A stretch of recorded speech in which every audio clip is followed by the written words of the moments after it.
ডোমজুর দিশা পরিচালিত 11তম ডোমজুর বিজ্ঞান মেলা 2025 অনুষ্ঠিত হচ্ছে মাকড়দহ বামা সুন্দরী ইনস্টিটিউশনে।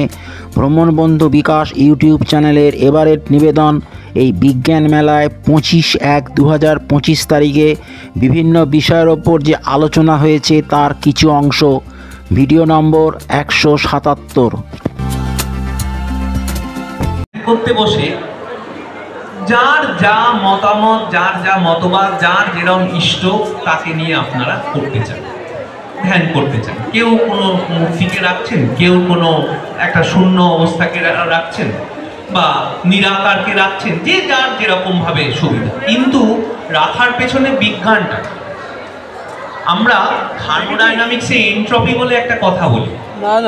এনট্রপি মানে হচ্ছে অ্যামাউন্ট অফ আনঅ্যাভেলেবল এনার্জি। সেটা কেন তৈরি হয়? অ্যামাউন্ট অফ ক্যাওসের জন্য তৈরি হয়। ক্যাওস কেন তৈরি হয়? আপনার রেকলেস মাল্টিপল নাম্বার অফ ডিমান্ডসের জন্য তৈরি হয়। প্রত্যেক মুহূর্তে আপনি যদি নিজের মানসিক যে স্পন্দনগুলোকে যদি স্টাডি করেন, আপনার অনেক কিছু চাই। আমাকে এই মুহূর্তের পরে এখান থেকে বাড়ি যেতে হবে, বাড়ি গিয়ে আমার এই কাজ আছে, এই আবৃত্তি কিন্তু ভেতরে সবসময় চলতে থাকছে। এটা থেকে আপনি বাঁচতে পারছেন না। এগুলো যত বেশি চলবে তত আপনার সিস্টেমে আনঅ্যাভেলেবল এনার্জি বাড়বে, ক্যাওস বাড়বে। এই ক্যাওসটাকে রিডিউস করাটাই হচ্ছে যোগের কাজ। প্রাণায়াম করলে আপনার এই ক্যাওসটা খানিকক্ষণের জন্য ঠিক কমে, বেশ খানিক। কৃত্রিম রং, স্বাদ এবং সংরক্ষণী পদার্থ। এই ক্যালোরি ঘন উপাদানটা কি? ক্যালোরি ঘন উপাদানটা হচ্ছে যেটা পাউরুটি, আমরা সহজ কথায় বলি পাউরুটি। যে পাউরুটি এখন হোয়াইট ব্রেড, ব্রাউন ব্রেড হয়েছে, সেই যে হোয়াইট ব্রেড, সেই হোয়াইট ব্রেডগুলো কিন্তু এর মধ্যে পড়ছে। তাছাড়াও জাগারি যেগুলোকে বলে, যেগুলো সুইট মানে মিষ্টি জাতীয় যে লজেন্স, ওই জাতীয় জিনিসগুলো এই সবই কিন্তু ক্যালোরি ঘন উপাদানের মধ্যে পড়ে। ট্রান্সপ্ল্যান্ট আর তেল মানে কি? ট্রান্সপ্ল্যান্ট হচ্ছে বেশিরভাগ ক্ষেত্রে কোকোনাট অয়েলে থাকে, যেটা দক্ষিণ ভারতে যার চল হচ্ছে অনেক বেশি। তাছাড়াও বাটার, ঘি, এই জাতীয় জিনিসগুলো ট্রান্সপ্ল্যান্টের মধ্যে পড়ে। তেলটা ডাক্তারবাবু আগে যেটা বলছিলেন, আমি সেই সেমিনারটা শুনছিলাম, যে ব্যবহার করা তেল মানে বারবার সেই তেলটাকে আমরা ব্যবহার করছি, সেটাই কিন্তু আমাদের এই ফাস্টফুডের একটা প্রধান কম্পোনেন্টের মধ্যে পড়ে যায়। তারপরে আছে রঙিন পদার্থ।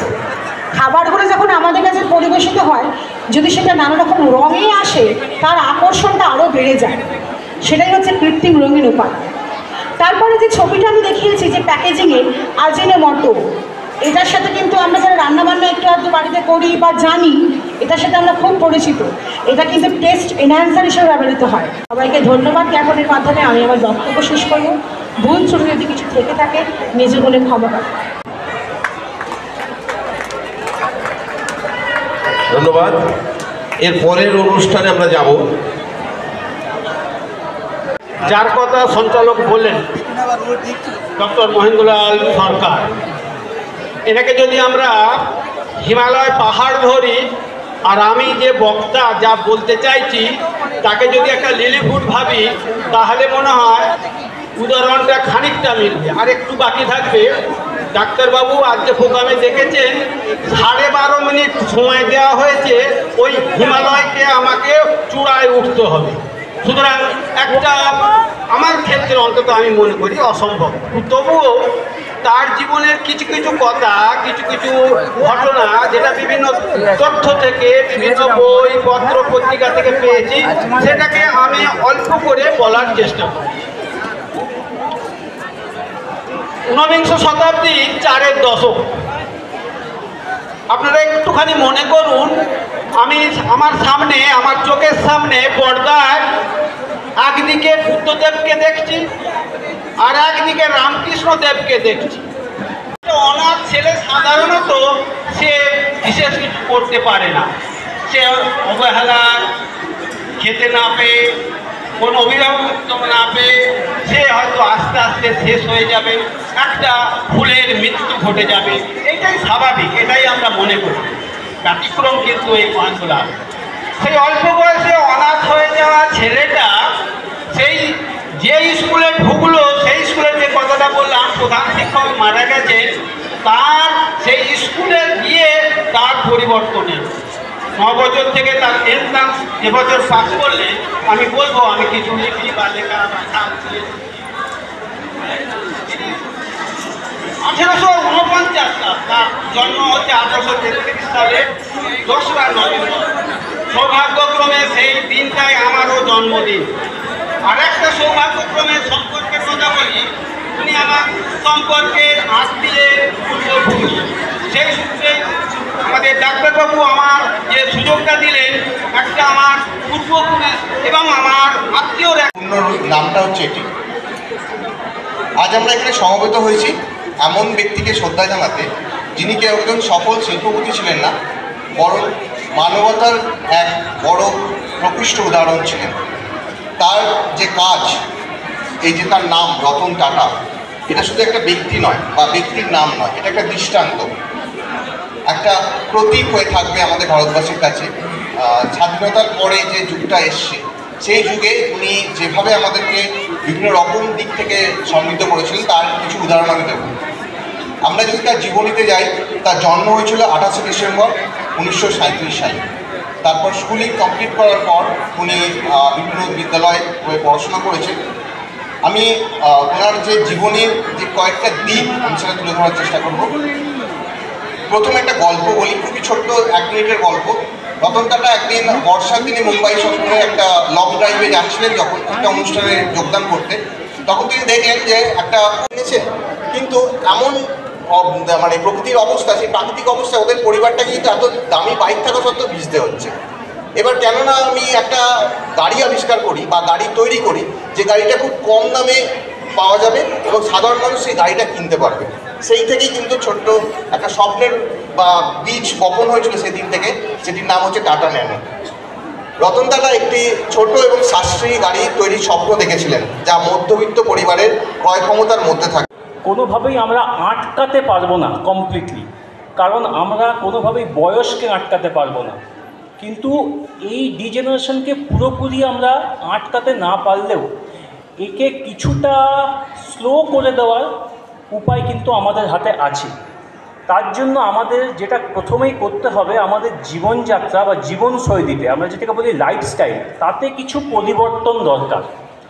জীবনযাত্রার প্রধান পরিবর্তন যেগুলো আমাদের হাঁটু এবং কোমরের সমস্যাকে কিছুটা হলেও কম করতে পারে, তার মধ্যে সবচেয়ে ইম্পর্টেন্ট হচ্ছে নিচে বা মাটিতে উবু হয়ে বাবু হয়ে বেশি না বসা, স্কোয়াটিং এবং ক্রস লেগ সিটিং যতটা পরিমাণে পারা যায় অ্যাভয়েড করা। আমরা জানি আমাদের এই সাউথ ইস্ট এশিয়া মানে দক্ষিণ এশিয়ার যেসব কান্ট্রিগুলো আছে, তাদের অধিকাংশদের বাড়ি বাড়ি একটা বহু বছর ধরে শতাব্দী প্রাচীন কালচার চলে আসছে যে আমরা মাটিতে বসেই কাজকর্ম করি, মাটিতে বসেই যদি নিচে বসে কাজকর্ম করা কমাতে পারি, উবু হয়ে বাবু হয়ে বসে কাজকর্ম করা কমাতে পারি, তাহলে হাঁটুর ক্ষয় এবং কোমরের ক্ষয় কিন্তু অনেকটা কমতে পারে।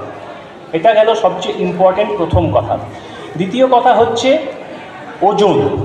ওবেসিটি কিন্তু হাঁটু এবং কোমরের ব্যথার ক্ষেত্রে একটা খুব গুরুত্বপূর্ণ ভূমিকা পালন করে। ওবেসিটি বলতে আমরা মেডিকেল টার্মিনোলজিতে বেসিক্যালি বিএমআইকে বুঝি, বডি মাস ইন্ডেক্সকে। আমরা জেনারেলি বিএমআই দিয়েই ওবেসিটি নির্ণয় করে থাকি। 25-এর উপর থেকে বিএমআই গেলেই কিন্তু সেটাকে আমরা ধীরে ধীরে ওবেসিটির ক্যাটাগরিতে ফেলি। কিন্তু যাদের অলরেডি ওজন অনেকটাই বেশি হাইট অনুযায়ী, তাদের ক্ষেত্রে কিন্তু যেমন করেই হোক ওজন কমাতেই হবে। বিএমআই অ্যাটলিস্ট 30 বা 30-এর নিচে নামাতে পারলে কিন্তু এই হাঁটুর উপর প্রেশার এবং কোমরের উপর প্রেশার অনেকটা কমে যায়। অর্থাৎ আপনাকে আপনার ডাক্তারবাবুর সঙ্গে কথা বলে জিজ্ঞেস করতে হবে, ডাক্তারবাবু আমার বিএমআই কত বলে মনে হয় আপনার, আমার ওজন কত হওয়া উচিত আমার হাইট অনুযায়ী বলে মনে হয় আপনার। এইটা সবচেয়ে ইম্পর্টেন্ট।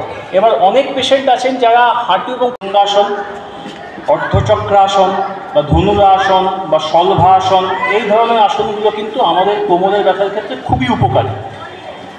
আমরা যদি লাম্বার স্পন্ডাইলোসিসকেই শুধুমাত্র কোমরের ব্যথার টার্গেট হিসাবে দেখি, এছাড়া হাঁটুর নির্দিষ্ট কিছু ব্যায়াম আছে। তার মধ্যে হাঁটুর জন্য যে মাসেলটা সবচেয়ে ইম্পর্টেন্ট সেটা হচ্ছে হাঁটুর কোয়াড্রিসেপস মাসেল, যেটাকে আমরা থাই মাসেল বলে থাকি।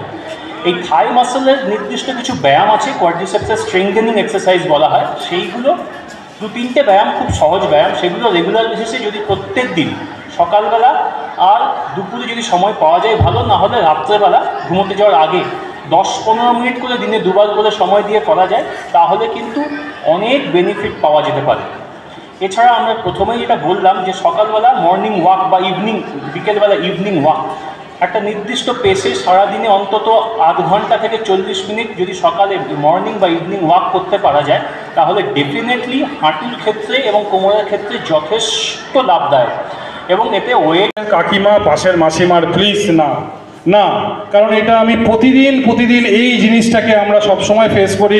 ডাক্তারবাবু পাশের বাড়ির লোক বলেছে আমার এই আরসিটি করে এই হয়েছে, ডাক্তারবাবু পাশের বাড়ির লোক বলেছে আমার দাঁত তুলে এই হয়েছে। না, ডাক্তারবাবু যেটা বলছেন সেটা শুনুন এবং ডাক্তারবাবুর কথা মেনে চলুন, দেখবেন ভালো থাকবেন। সুস্থ থাকুন, ভালো থাকুন, জয় হিন্দ। অনেক এখান থেকে সাদা হয়ে যাচ্ছে, ফেটে যাচ্ছে, যেটাকে আমরা বলে থাকি এনামেলোজেনেসিস ইমপারফেক্টা, সেই রোগটাকে বলে থাকি। তাতে হয় কি, এনামেলের ক্ষতি হয়। সেই জন্য সবসময় আমি বলবো যে ডাক্তারবাবুর প্রেসক্রিপশন মতো ওষুধ যেগুলো আপনি মানে ডাক্তারবাবুরা দেবেন সেইগুলোই ব্যবহার করুন, ওই কোনো ব্র্যান্ড দেখে বা কোনো ওই বিজ্ঞাপন দেখে নয়। ধন্যবাদ স্যারকে। ডাক্তারবাবু, আর একটা প্রশ্ন, 2 বার যে দাঁত মাজার কথা বলেছেন, খাবার আগে না খাবার পরে? আচ্ছা, এবার বলে রাখি অ্যাকচুয়াল তো ওনাকে বলতে বলবো ক্যান্সার রোগী যে লক্ষণগুলো বা ক্যান্সার আক্রান্ত ব্যক্তি কি করা উচিত বা কি খাওয়া উচিত বা কি আমরা প্রিকশন নেব, এই ব্যাপারে যদি সবিস্তার আপনার দর্শককে বলেন খুব ভালো লাগে। বলে রাখি, ক্যান্সার মানে নো ক্যান্সার এটা এখন আর নয়, ক্যান্সারের এখন অনেক ক্যান্সার আছে এবং ক্যান্সার যদি খুব আর্লি স্টেজে ধরা পড়ে যায় তাহলে কিন্তু সেটাকে সমূলে নিরাময় করার চিকিৎসা এখন অ্যাভেলেবল। তো ক্যান্সারটা আমরা প্রথমত 2 ভাগে ভাগ করতে পারি, একটা হচ্ছে সলিড টিউমার আর এক রকম হচ্ছে লিকুইড ক্যান্সার বা লিকুইড টিউমার। Solid tumour. ভিডিওটি এই পর্যন্তই। ভিডিওটি ভালো লাগলে ভ্রমণ বন্ধু বিকাশ চ্যানেলটিকে সাবস্ক্রাইব করুন, ভিডিওটির লাইক, শেয়ার ও কমেন্ট করুন। ভিডিওটি দেখার জন্য ধন্যবাদ। আবার দেখা হচ্ছে পরবর্তী ভিডিওতে। নমস্কার।